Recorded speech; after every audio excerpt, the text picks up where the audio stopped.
Snow slams the Northeast. In Washington, another firestorm is brewing over the latest findings over the NSA scandal. The Washington Post reporting that the agency can decode billions of calls and texts as the NSA raises more concerns that other countries could also begin to monitor cell phone calls right here in the U.S. Molly Henneberg live in Washington with more on that. Hi, Molly.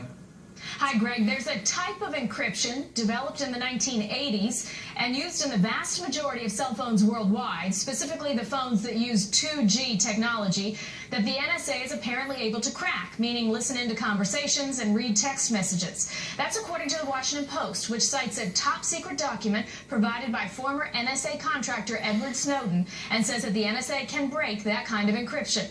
The NSA is prohibited by U.S. law from eavesdropping domestically on citizens, but can eavesdrop on people overseas. The agency told the Post, quote, "Throughout history, nations have used encryption to protect their secrets, and today terrorists, cyber criminals, human traffickers, and others also use technology to hide their activities. The intelligence community tries to counter that in order to understand the intent of foreign adversaries and prevent them from bringing harm to Americans and allies."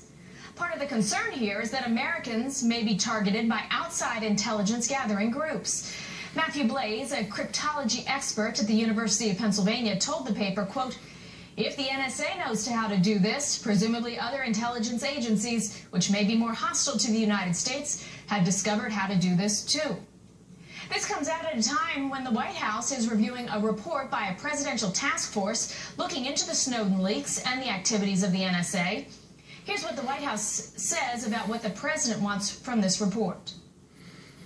Part of this process that the president has asked for is one that will allow us to be as transparent as possible and to, as he said, propose some self-restraint on the NSA and initiate some reforms that can give people more confidence.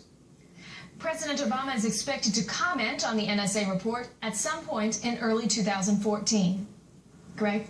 Molly Henneberg in Washington. Molly, thanks very much. And Greg, we have brand new information about the retired FBI agent who went missing in Iran nearly 7 years ago. Fox News now confirming that Robert Levinson was indeed working for the CIA and gathering intelligence as part of a rogue mission for the agency. Elizabeth Pran has more now from Washington. The White House responding to the news emerging about the former FBI agent Robert Levinson with much of what we've heard in the past. Levinson, they say, was not a U.S. government employee at the time, nor do they have any indication of where his whereabouts are now.